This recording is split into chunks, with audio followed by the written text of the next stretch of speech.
Hello, everyone, and welcome to Conversations in Horror. I am your host, Kevin L. Powers. I'm also the festival director, program director for Everything Something Wicked Entertainment, which does podcasts, short films, film festivals, and special events, all kinds of things that entertain you and not me.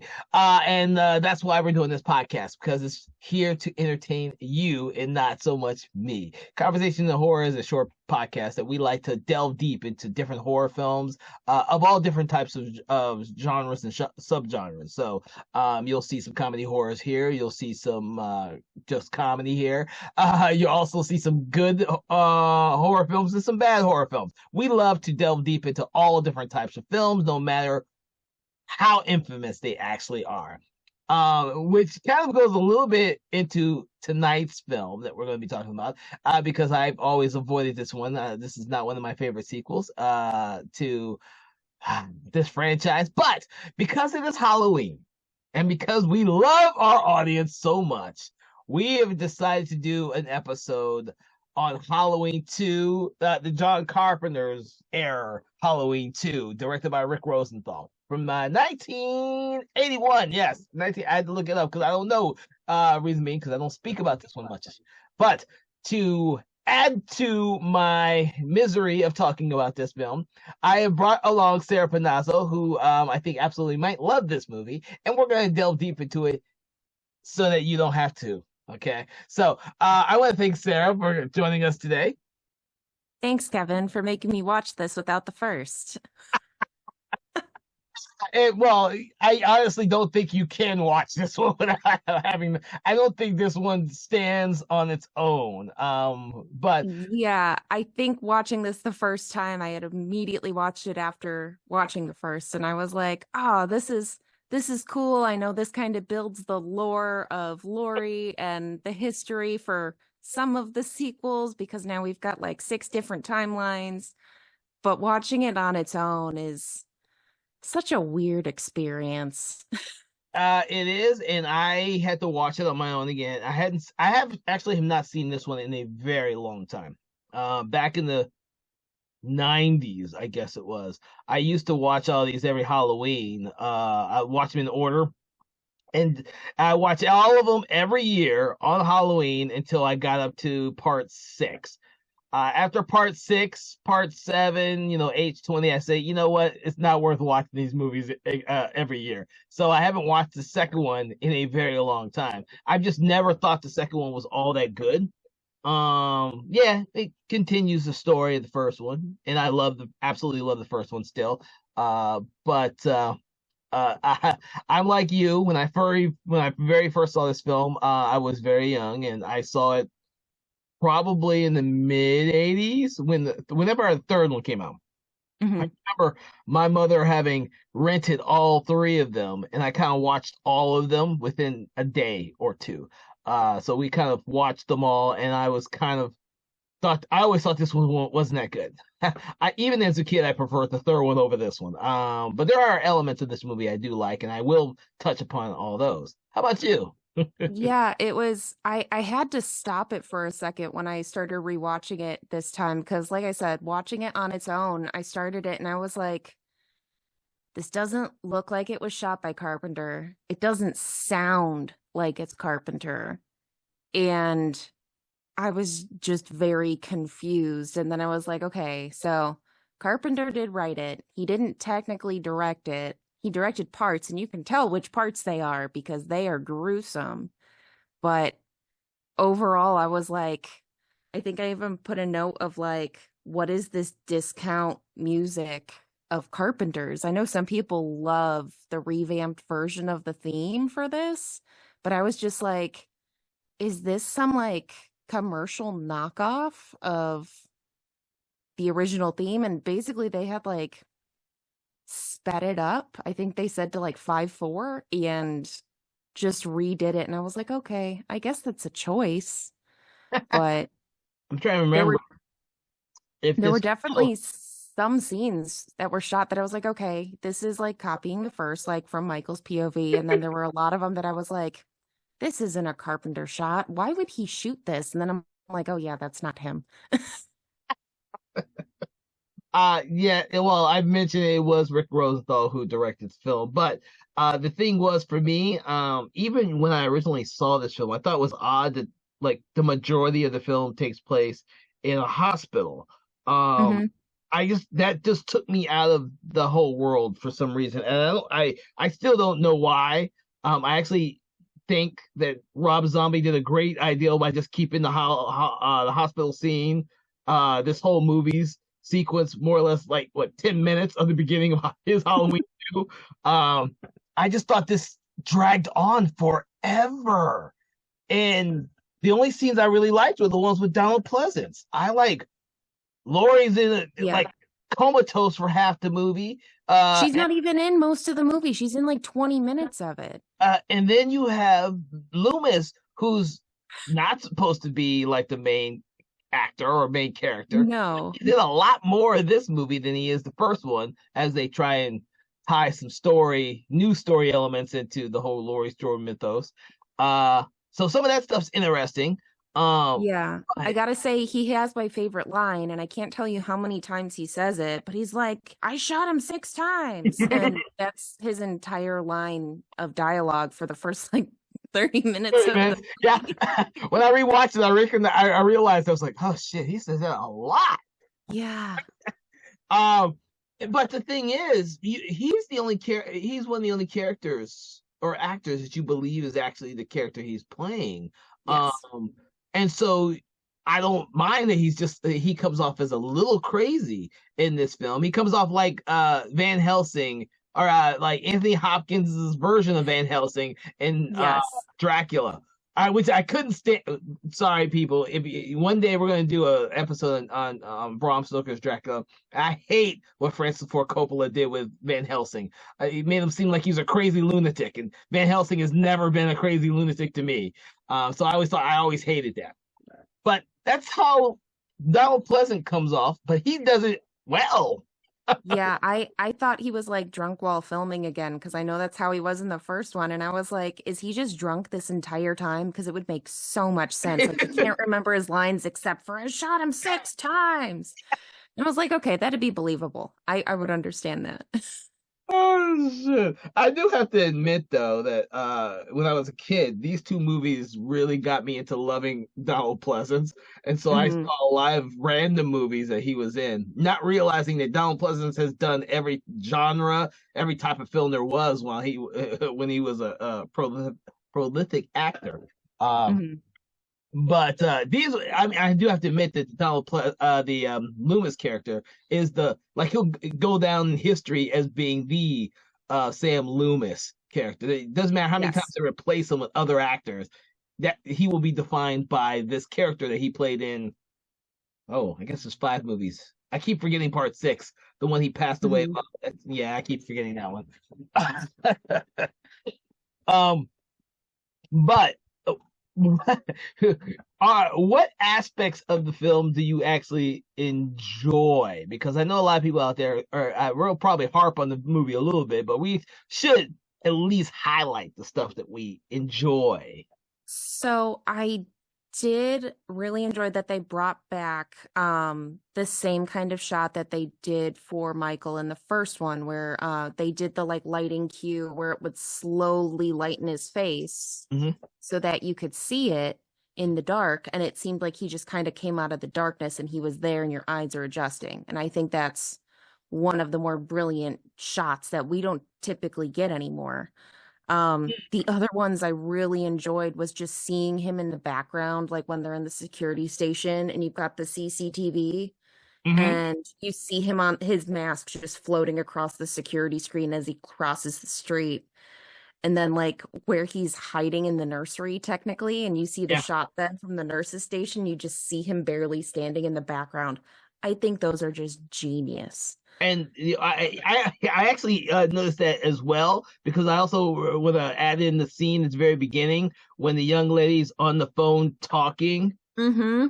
Right before that happens, Michael Myers is in the background of the old people right before he steals the knife. You Yes. see them as she's trying to talk to her, the old woman's talking to her completely oblivious husband. You see Michael just creeping, coming in, getting, Yeah. leaving. And Uh, then ruining all of her lunch meat. he just bleeds all over it or puts somebody else's blood all over it. And I'm like, that poor lady just wanted a sandwich. But that's one aspect of this movie that they do a lot. It is actually, I think that's one of the aspects that's well done in this movie. Yeah. You see him more, but it's one of those things that the audience sees him, but no one else does. So Right. And I think that most of those shots were genius. Now, going back to the young teen who was on the phone while he breaks into the house, the literal jump scare that happens, I thought was ridiculous. I was like, why is he now all of a sudden like a Jack in the Box? Like, this is so un Michael Myers. And that was, I think, the only death that really took me out of the movie. Everything else, it was like, okay, this is typical. This is how it's done. And then there's that. yeah, well, yeah, and the thing, and I didn't notice this. And I have to when I rewatch all the other ones in the franchise, I have to take notice of this too. But his deaths in this film are not nearly as gruesome as some of the other slashers of the time. You know, I mean, you see the after effect of the one nurse whose blood is all over the floor. Or I guess she's the head nurse. And you never remember his name. The guy from the last Starfighter. Lance Guest. Yes. who discovers her body and just slips at it. Just slips and falls. That's another reason why this movie always got to me is like, this is the last Starfighter. He slips and falls and hits his head, and then he's out for the rest of the movie until he just shows up in his car and he keels over. Passes out on the horn. I mean, I like that. You get so many good deaths in this, but like going with that, like you get the really uneventful like stabs in the back where he like lifts him up, and I'm like, okay, that's like nothing. But then you get the Carpenter shot of him injecting into the eyeball. And it's just like, oh my gosh, this is so gross. Yep. And then like all of the fiery shots, like you watch this random kid get pinned by the cops and then it bursts into flames and you're watching his whole body just engulf in flames. It gets so hardcore. I know that that's what Carpenter reshot for the movie, and Rosenthal did not like it because he wanted it to be a thriller rather than a slasher. Mm-hmm. But Carpenter was like, we started the slasher genre. We need to keep up with it. So he reshot a bunch of the deaths. And you can tell which ones they are because they are not boring. Well, we needed that death there because then it kind of foreshadows, you know, Michael Myers' actual death at the end when he's walking out of the flames and falls on the ground. Of course, now that I think about it, it's kind of weird that they cut back to that after cutting to Laurie Strode's character. I thought it was weird before, but I guess they needed an ending because they were thinking that was going to actually be the last. They wanted it to be the ending. They didn't want to make any more, and then they were like, hey, anthology, we'll never make another one of these again. Surprise. But yeah. No, I did appreciate that Michael Myers wasn't the only one in that exact same costume. So apparently it was a popular costume that year because the kid wore it and then he wore it. And I'm like, how many kids are you going to get confused with this year? Well, I had to go back to the original. I can't remember because I can't remember which film is which film anymore. Mm-hmm. I can't remember how he gets his mask in the first movie, to be honest with you. I don't know if because I know in like the fourth or fifth one he gets it from a store. Like, see, I just don't remember which. Yeah, I can't remember anymore. But yeah, I mean, when the kid was aimed at, I was like, oh, he's got like blonde hair, so maybe he's just trying to be like Captain Kirk. But in a jumpsuit, I guess. Yeah, the thing is, why would he be in a jumpsuit too? Just like Michael Myers, he should just be in any other kid's clothes. Right. I noticed that, you know, it's 81, so 40 years after the fact, I fucking noticed it. I'm sure other people noticed it too. I was like, why is he's a little kid. He's a kid who's dressed up like Michael Myers, and Michael Myers is in a costume at this point. He just has overalls on because that's what he found. So this kid should have something much different. But hey, who knows? Who knows? I did like his death though, but I did not Yeah. think that the kid who's having police tell him to stop and pulling out guns would just keep walking. Uh, it's these things. I now know this 40 years after the fact. I was like, this is so odd to me now. I was like, what kid? And I'm talking about a teenager at best Yeah. is gonna keep walking away when someone stops the cops, and they do look like cops. Well, Yells, and then the cop just like runs through the street with the car and it's just like, oh no, I hit a kid. He came out of nowhere. And it's like that kid was walking not that fast across the street. Were you just not paying attention? well, also it's like trick or treating. You should be watching out for kids. Right? I Not get it's an emergency and there's a murderer out there, but there's also children. shit. Yeah, I noticed some of this stuff before now that I didn't notice 40 years ago or 30, 40 years ago when I first saw the movie. But that's the thing. I've been watching a lot of these, rewatching some of these films, and some of them don't hold up nearly as well as I would have liked. And then some of them still hold up really well. I don't think this one ever really held up well. I used to like the music on this one, so I will not fault Carpenter. And was it, did he have Alan Howarth working with him on this before? I don't believe so. I think it was just him again. Nope, Alan Howarth. That's what I thought. Okay. The thing is, they worked together so much, or Alan Howarth would rewrite some of his stuff and experiment with it, and I lose track. Because they had. Well, it's like the same with the rest of his crew. I mean, you lose track of how many people are doing each thing because they're all there all the time.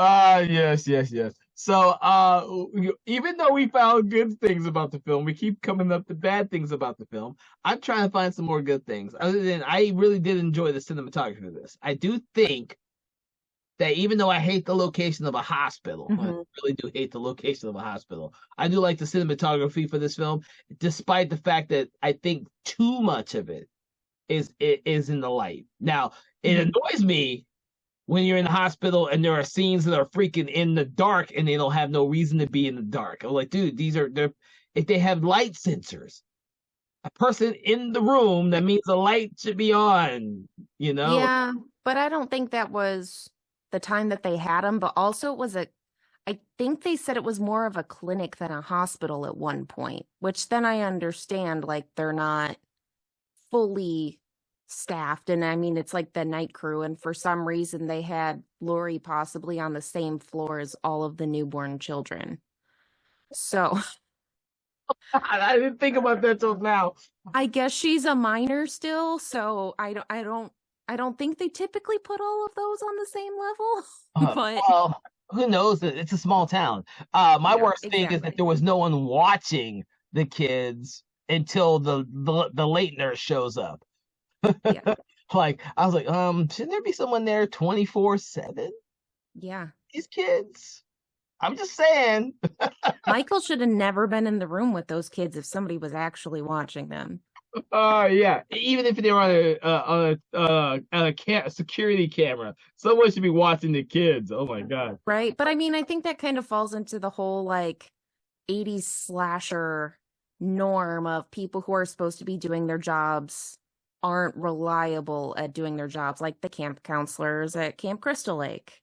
Everybody's having too much fun on Halloween, drinking and having sex, and just happens. Jesus. Yeah, when we think about this whole thing, this movie, and the fact that it's in a hospital, I kind of visually it's interesting. But it's a complete opposite of the first film, so I can understand why they decided to do that. They just didn't want to do another slasher that takes place in another house and some babysitters getting killed. And I think this one is too generic because then it falls into all this tropes of just random people getting killed. Yeah, and it focuses on that mostly. It's just all these people we don't care about just getting murdered or we find their dead bodies. Yeah, I mean, the last guest and the last nurse before she gets killed are probably the most interesting one. I can't remember what her name is. I hate to say this, but the nurses just all seem to roll together. Yeah, Yeah. unfortunately. And the only reason why I remember Lance Guest is because he's in the Last Starfighter, and the abysmal Jaws: The Revenge. Which one day we should actually talk about that one. Um, Mhm. but I don't really recognize any. Oh well, I take that back. What's his face is actually was a bigger actor now, or before after this, which was blah, blah, blah, Leo Rosso, Rossi, Leo Rossi, who did the Relentless movies, which most Mhm. yeah, I don't know if you've seen those, but he was one. He did a lot of movies after this one. He just looked so young in this movie, and unfortunately, his name is called Bud. Yeah, I mean, looking at the IMDb, there's so many people on here that I'm like, I don't think any of these people have ever done anything big outside of this. Because everybody's got very minor stuff. I mean, there's the couple people I looked into and was like, oh, okay, they've done like a single episode of this and a single episode of that, but nobody was like big. It wasn't door opening for really anybody. I can't remember offhand, or maybe you do. Was this really successful? It was. So I think they had 2.5 million budget, and I think it did 25 in the US Okay, alone. okay. So, I mean, it was the time of the slasher. It was actually the second highest grossing horror film that year after American Werewolf in London, Okay. which understandable because that is a phenomenal movie. Um, but yeah, I mean, people wanted more and the producers were going to make it whether Carpenter liked it or not. So, Pretty much, and might that's as what well, happens eventually. yeah, might as well cash that cow in while you got it. Oh my God. And that's good to hear though, because I couldn't I because I didn't watch these necessarily when they originally came out. I kind of like I said, I watched this one after the third one. So I don't know if I watched this when the third one had just come out or after the third one. Because Hmm. I don't know, I 80s is all a little blur to me. Uh but I do know that there were so many of them towards the late 80s that I had seen as a kid. Like I Hmm. saw a shit ton of them on VHS. I know I'm dating myself. VHS guys, don't forget it. On VHS, renting them. Uh, but I was like renting every slasher movie back then. I Yeah. was a huge slasher kid in the 80s. Which is why I have a fondness for them, even though most of them are not they don't stand the test of time. Don't get me wrong. There's a ton of great slashers because the great gore effects, the actors who came from nowhere when they were getting killed in these movies Hmm. and who are now stars. But a lot of them do not stand the test of time because they feel aged. They feel old, which they are, and they feel dated, which they are. Uh, some of this one especially even feels more dated than the original one. Um, Yeah, oh, because the original is kind of timeless. Like I know we talked about it before, but like ultimately, like when I did my giant binge during COVID, I put that up next to Texas Chainsaw Massacre, and I was like, Texas Chainsaw doesn't hold up still, but Halloween is still a terrifying movie. I agree with you. I don't think Texas Chainsaw holds up very well at all. That being said, I'm a huge fan of Texas Chainsaw Massacre. Now, Yeah. I could appreciate Texas Chainsaw Massacre for the time period in which it was made. Halloween, on the other hand, I believe still holds up really well, which is a different. Hmm. And I think that's probably why they keep trying to get that magic from Texas Chainsaw Massacre. But that's probably been the most rebooted, remade, sequelized franchise in history. They never get it right. No. Uh, Halloween, on the other hand, slowly becoming that way. But sometimes the sequels are good. This one just happened to be a product of its time. It made a Yeah. lot of money when it came out. People enjoyed it enough for them to be able to finance a third one. I didn't know it was that successful. Um, Hmm. that's actually good news to hear because I guess 81. I kept thinking that the mid 80s is when slashers really took a hold. But if was the second highest grossing horror movie in 81, Hmm. that tells a lot. Yeah. So that's something I need to look into myself. I saw a lot of these movies, but in relation to when the slasher films were extremely popular versus when they start dwindling down, which I know is in the I think it's early 90s, which is why they had to be reinvented by Scream. And I honestly can't remember when Scream came out. Holy shit. Scream was in the 90s, I believe. Yeah. Otherwise, it's like 89. But I've got the highest grossing 80s slasher movies according to Box Office Mojo. Number 1 is Nightmare on Elm Street with 25.5. Halloween was just underneath them by like, oh no, sorry, it's starting from the bottom. So 10 is Nightmare on Elm Street, then Halloween 2, Nightmare on Elm. Oh my God, these are in no particular order. Nightmare on Elm Street 2, Friday the 13th Final Chapter, Child's Play, Friday the 13th 3, Psycho 2, the original Friday the 13th, Nightmare on Elm Street 3, Nightmare 4.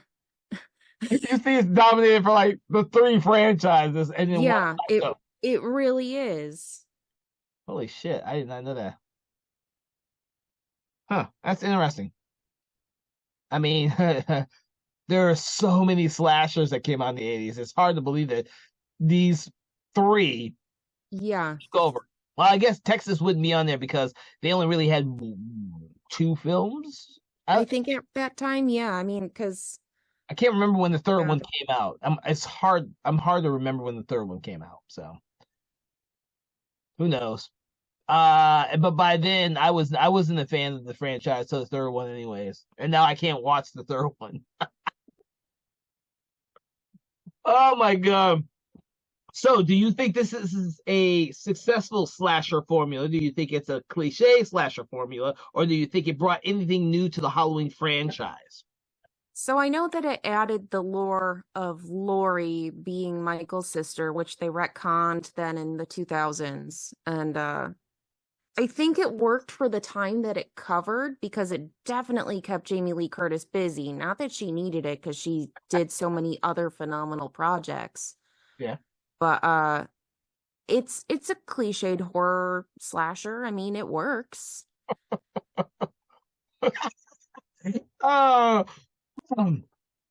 Yes, it does. I think it does work for a film of its time. Now, that being said, I don't think that this one holds up to some of the other sequels. I guarantee you, there are tons of people out there who would rather watch some of the other sequels and skip over this one. But is it the worst one you've ever seen? Because it definitely isn't the worst one I've ever seen. No. Although, what is the worst one you've ever seen? I don't even know. How can you not answer that question? That way, you brought it up, and that way, I know the people out there listening and wanting to know what's the worst one to you. Just for Halloween or any of the major franchises? No, just for Halloween. Pick one of the bad Halloweens. I mean, you've got all of those awful ones in like late 80s, early 90s, which as a child, they terrified me. But as an adult, I'm like, why was I afraid of this garbage? You gotta be a little more specific about that one. Because I love the 4th one. I absolutely love the 4th one. So not that one. I think it was like Resurrection and H2O time period. I love H2O. H2O was absolutely brilliant. Honestly, it's been a while since I've watched them, so I can't remember which one is which. I just know that there was like a scary murder basement in one of them, and it looked like my basement, and watching it at like 7 years old did nothing for me other than terrify me. I think that was the Resurrection, because I think that's the one with Katie Sackhoff in it, before she was big. I always wanted to watch that one with the alternate version one, but I haven't gotten to it because I've only ever seen that one twice because I just thought it wasn't that good. Well, and that's probably it because like I said, I watched it as a kid. It terrified me, and I think I watched it once as an adult, and I was like, "This is trash," and I never watched it again. The thing is, Halloween was it the Curse of Michael Myers Part 6. Also, I thought was horrible but it has Paul Rudd in it early, and I absolutely loved Paul Rudd in this movie before I realized who the fuck Paul Rudd was. And it still stands a little bit for me because it's Donald Pleasence's final film. So I hate what they did with this character because he died. Paul Rudd has these genuine looks on his face in that movie that makes you believe that he actually believed everything he was doing in that movie. The looks on his face are absolutely just, they're like, oh my God, he actually believes all this stuff that he's putting on the screen. Well, now we know why he's still famous and getting roles, because he is that good. So that's what I take away from Halloween 6. I don't like the mask. I don't like the story. I don't like much of anything in it. But Donald Pleasance, his final movie, and Paul Rudd, I can watch that one. I've seen that one more times than I've seen Resurrection. I have not seen it more than part 2 though. Part 2 I watched reluctantly for many Halloween seasons. Oh my God. I probably would put it on and let it roll and go do something else and come back when it was over and then put the third one in and sit down and enjoy the third one because I still enjoy the third one. When I rewatched the third one for the podcast, I literally sat down and watched the third one. The second one, I kept As we get into this month, I constantly sing the Silver Shamrock theme to myself all the time. It never ends. If I was ever to get the opportunity to remake a movie, I would remake Halloween 3. Just because it would be so much fun to use the exact same concept in today's climate with toys. It would be, I mean, we're already there with like all of the weird AI movies and like what is it, Megan? Oh, you're right. I forgot. I actually enjoyed Megan, but I completely forgot about it. Well, no, I'm saying like I enjoy him too, but like we're kind of at that concept without realizing we're at that concept. Yeah, didn't they do like an AI movie recently? They did. It's like don't be afraid or something like that, or maybe that was the tagline. But yeah, I think it just hits rental on streaming because it was kind of in and out of theaters, but yeah, okay. And then of course Megan 2.0 comes out soon. And then I think they got another one that's very similar. Of course the remake of Chucky had to deal with AI too, so right, which I thought was brilliant. I mean, rogue AI all of a sudden animating, that's how we get Terminator. But I feel like there was also a Goosebumps episode and book that was like Halloween 3. Oh. Where you put the mask on and then it was. Yeah, I remember the cover. Yeah. But yeah, I mean it was a kid's version of it. So I mean it's a popular concept that I will watch all the time because it's fun. I mean they even have it happen in like Halloween Town. I've never, and I'm sure I'm ashamed to admit this. I've never read a Goosebumps book or Fear Street book. I've never seen the movies. I have seen the Fear Street movies. Yes, it's absolutely brilliant. I can't wait till the new one comes out because they're working on another one. But it's funny that I've talked to a lot of people, and just like Halloween was like an entire generation of defining franchise, the Goosebumps and Fear Street are like they keep coming back. They disappear for a little bit, but then they come back. And I love them. I mean, it's entry horror like myself. I grew up reading everything all the time. I would hide behind the couch while my dad watched like certain episodes of The Twilight Zone and X-Files, and I would read Goosebumps. I ran out of Goosebumps books at the library, so I moved on to some like young adult teen like ghost story stuff, and I was like, I need something better than this. And I start reading Salem's Lot by the time I'm like right before I'm 10, and I start having nightmares, and I'm like, this is awesome. Oh my God. I can't say much. I've read Stephen King real early myself. And like I tell everybody, I read the Halloween 4 novelization when the movie came out, before the movie came out. And so I was really into those I was really a huge fan of the Halloween franchise for the longest time. And going back and revisiting them, even the ones I didn't like as much as a kid, is an interesting experience. You go back and you rewatch these movies, and you don't remember them or you don't fondly appreciate them like you did when you were younger. And I have to say that the '80s was a long time for me ago. But you can appreciate when someone new, someone younger, watches these films now and they get scared or they have a different experience than you do. You can appreciate that because nowadays all these audience members and people who watch horror like us have 2,000 titles to choose from. Mm-hmm. Whether it's streaming, at the movies, original content for webisodes online, they're inundated with all this stuff. And if they decide to pick up Halloween 2 from 1981, that's a good thing. I hope that they're picking up the first one as well. I hope watching the second one by itself. You always got to go back to your roots. You got to see things from the original and see how they progress and how we got to where we are today. Otherwise, some of the newer stuff doesn't make sense. I'm not going to call him out. Yes, I am. I'm going to call out Philip Ray, one of our other guest hosts.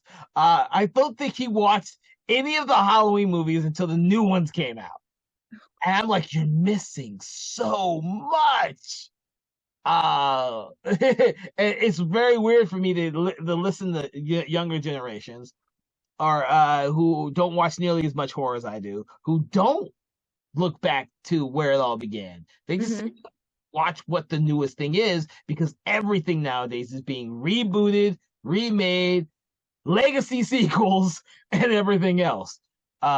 So that's my 2 cents in regards to Halloween 2. I do hope people check it out if you are a Halloween film franchise. Don't just skip around and watch random movies. It's always good to go back to the beginning and say that you've seen it and say that you understand some of the original intent for it, because I know people who started off with Halloween 4, which is so sad. So sad. Yeah. It's so weird and random where people still start off in the middle of franchises, knowing that there are movies before that. But I do hope that they go back, like you said.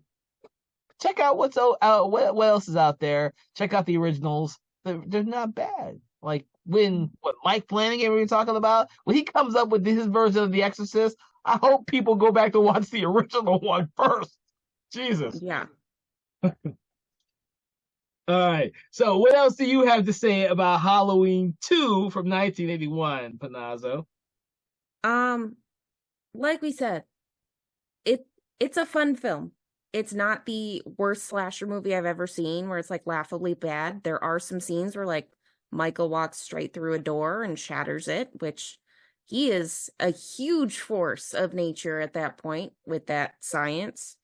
But it's got some really good gory scenes that keep up with the time, and it kind of is the baseline for the rest of the Halloween franchise. I mean, a lot of people thought that Laurie being Michael's sister was in the first one, and this kind of puts down that baseline. So you kind of don't get the rest of the series at that point unless you see this. Yeah, I agree. I mean, hell, if you even watch the fourth one, you realize that, Laurie had a daughter. Or if you go back and watch H20, which retcons everything, Laurie. I still like calling it H2O. I can't call it that because that's not what it is. It's not water. As a kid, that's how it was told to me, is it was Halloween H2O, and I was like, I don't get it. H20, I called it that. I was adamant about that for a long time, and I call it H2O, and it doesn't matter any fucking more. Time has erased my general love of the movie because they made Resurrection. Yeah. But, just like Michael Myers goes to a fiery death at the end of this film, and, Laurie Strode cuts off his freaking head at the end of H20, you can't keep She shoots him in both eyeballs in this movie. Yeah, I didn't want to mention that she's that good of a shot to shoot him in both eyes. I mean, she was pretty close though.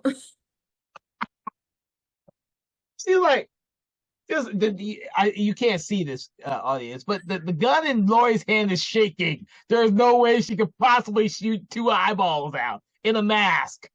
It doesn't matter. She would have to be at least like 2 inches away from him. She's scared.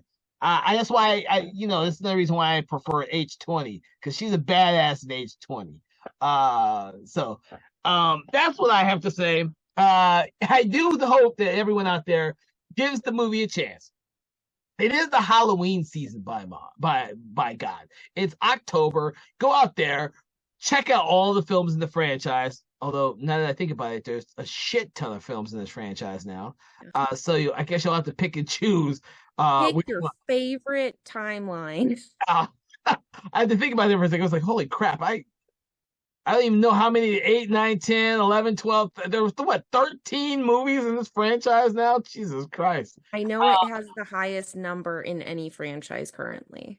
Yeah, well, Friday the 13th tried to get to 13 for years. Yeah. Oh my God. So yes, you have a lot to choose from, and we are not going to be doing all of them this year for the podcast. But please check out all the other episodes that we delve deep into the franchise of Halloween. The original Halloween from '78, I believe, is one of our earliest episodes. So make sure to check that one out as well. And then we hope that you stick around for all the other episodes we have for the month of October and the Halloween season. I am Kevin Powers, and Panazzo has been my special guest. We hope that you continue to enjoy horror films for the next month and for the next year and for the rest of your life, because Halloween is every day of the year here at Conversations in Horror. All right, everyone out there, have a great day. Conversations in Horror is a Broken Lighthouse Pictures production, produced by Kevin L. Powers, executive produced by Kelly A. Inoka, and originally filmed via Zoom technology. Conversations in Horror is hosted by Kevin L. Powers and co-hosted by various horror film lovers and filmmakers. To learn more about Mr. Powers, please make sure to check out his Patreon page and other social media platforms. Conversations in Horror is copyright 2024 Broken Lighthouse Pictures production.